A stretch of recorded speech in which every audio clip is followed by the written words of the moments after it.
남의 평판에 연연하지 않는 것, 정말 어려운 것 같습니다. 특히 직장인이라면 더욱 평판에 신경 쓸 수밖에 없죠. 인사평가는 곧 나의 보상과 승진에 밀접하니까요. 그뿐인가요? 퇴근해서도 평판 관리는 계속됩니다. 일예로 친구 경조사에는 얼마를 내야 가장 적당한가? 이게 인터넷에 항상 나오는 토론 주제입니다. 이 토론의 댓글을 보면 더 재밌는데요. 인플레이션 반영해야 하는 거 아니냐? 축의금 대비 배우자 동반은 괜찮은 거냐? 라며 정말이지 디테일한 의견들이 나옵니다. 이렇듯 우리나라 사람들은 신뢰 있는 관계를 맺기 위해 타인의 생각을 살피는 일이 중요하다는 거겠죠. 그런데요, 우리는 이토록 왜 타인의 시선에 신경 쓰는 걸까요? 여러 가지 이유가 있겠지만 가장 큰 이유는 인간에게 인정 욕구가 강하기 때문입니다. 사회적 동물인 인간은 원시 시대부터 평판이 생존과 직결됐죠. 사냥 후 식량 배분에서 제외된다면 곧 죽음이었을 테니까요. 하지만 지금은 다릅니다. 혼자서도 충분히 식량을 확보하고 생존권을 지킬 수 있죠. 오히려 여가 생활까지 즐길 수 있습니다. 이 사실을 이제 사람들은 알게 된 것 같아요. 거리두기 정책이 시행되면서 말이죠. 아, 혼자서도 무리 없이 살 수 있네. 타인의 평판이 반드시 내 생존과 직결되지 않는다는 것을 알게 됐습니다. 경험은 많은 것들을 바꿉니다. 울타리를 넘어보면 내가 생각하던 범위는 확장되죠. 타인의 시선이라는 좁은 울타리를 깨고 내가 원하는 것에 대한 생각들이 몰려오기 시작했습니다. 이제 여기서 우리는 니체의 지혜가 필요합니다. 타인의 시선을 맹렬히 부수고 어떻게 나를 되찾을 것인지 치열하게 고민했던 철학자니까요. 맹렬히 나를 되찾아본 사람만이 타자와 나 사이에 접점을 조율할 수 있다 생각합니다. 여러분도 니체가 말한 타인의 삶이 아닌 자신의 삶을 사는 방법 궁금하시죠? 주체성 있는 삶을 살고 싶은 분이라면 영상 끝까지 보시고 니체가 말한 삶의 지혜를 얻어가 보세요.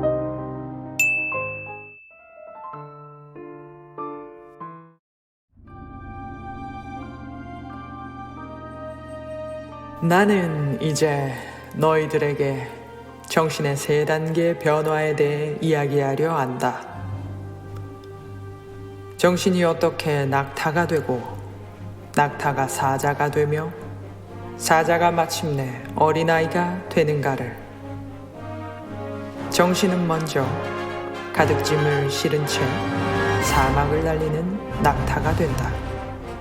그리고 두 번째는 자유를 쟁취하고 의무 앞에서도 신성하게 아니요 라고 말할 수 있는 사자로 변모한다. 그리고 세 번째는 마침내 순진무구하고 망각하는 아이가 된다. 그리하여 정신은 자신의 세계를 되찾게 되는 것이다. 라고 말했습니다. 니체는 자신의 저서에서 인간이 자신의 정체성을 찾아가고 본래의 자아를 획득해가는 과정을 이렇게 세 가지 단계로 비유했는데요. 알듯하면서도 어렵죠? 괜찮습니다. 낙타와 사자, 그리고 아이의 뜻만 알면 쉽게 알 수 있을 테니까요. 자, 여기서 말하는 낙타와 사자, 그리고 아이는 무엇을 의미하는 걸까요? 첫째, 낙타는 무거운 짐을 싣고 사막을 건너가게 해도 아무 말 못하고 그저 따라가기만 하는 인간을 말합니다. 여기서 우리는 아무 말 못하고 그저 따라가는 인간에 주목해야 합니다. 사회 속에서 우리는 많은 것들에 순종하고 복종합니다. 어떤 집단이 될 수도 있고요. 어떤 권위가 될 수도 있습니다. 어떤 규율이 될 수도 있겠죠. 나를 억압하는 짐을 가득 싣고 그들이 원하는 목적지로 낙타는 견디며 걸어갑니다. 여기서 낙타가 중요한 것은 바보같이 순종하고 복종했다는 자책이 아니라 나도 모르게 스며들어 영혼 없는 움직임을 하고 있었다는 자각에 있습니다. 그렇습니다. 낙타가 사자가 되는 열쇠 눈치채셨나요? 바로 자각입니다. 내가 순종하고 복종하고 있다는 사실을 자각해야 비로소 사자로 가는 문을 열 수 있습니다. 그리하여 둘째, 사자의 단계에 이르러서는 따라가기만 하는 것을 벗어나 반항하기 시작합니다. 사자는 무엇을 해야 한다는 거대한 강압에 맞서 부정하고 투쟁하는 인간의 정신을 말합니다.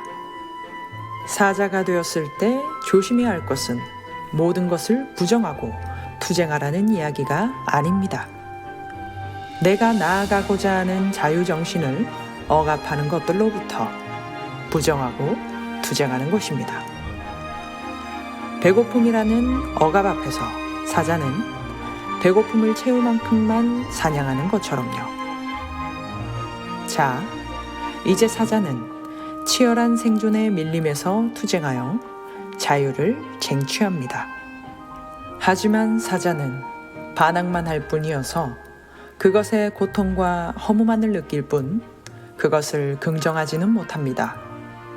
그리하여 셋째, 사자는 아이가 되고자 합니다. 아이는 최초의 호흡이며 새로운 시작입니다. 한 아이가 태어나면 하나의 세계가 열렸다고 하죠. 하나의 세계를 창조하고 놀이를 즐기는 아이에겐 투쟁도 고통도 허무도 없습니다. 오직 성스러운 긍정만 있습니다. 과거도 미래도 없습니다. 현재만 존재하죠. 여러분은 현재를 살고 계신가요? 이제 정신은 자신의 의지를 원하고 세계를 상실한 자는 이제 자신의 세계를 되찾았습니다. 이제 여러분에게 묻겠습니다. 당신은 낙타인가요? 아니면 사자인가요? 혹시 아이인가요? 어쩌면 불편할 수 있는 이 질문에 니체는 우리에게 강력한 한마디를 던집니다. 이번 영상의 끝은 그 한마디와 함께 마치겠습니다. 개인은 부족에 압도되지 않기 위해 항상 고군분투해야 했다. 당신이 그것을 시도한다면 당신은 종종 외롭고 때로는 두려울 것이다. 그러나 자신을 소유하는 특권을 위해 지불하기에는 너무 높은 대가는 없다. 주인으로 살고자 하는 여러분의 마음에 니체의 지혜가 도움이 되셨길 바랍니다. 그럼 다음에 더 좋은 콘텐츠로 찾아오겠습니다. 감사합니다.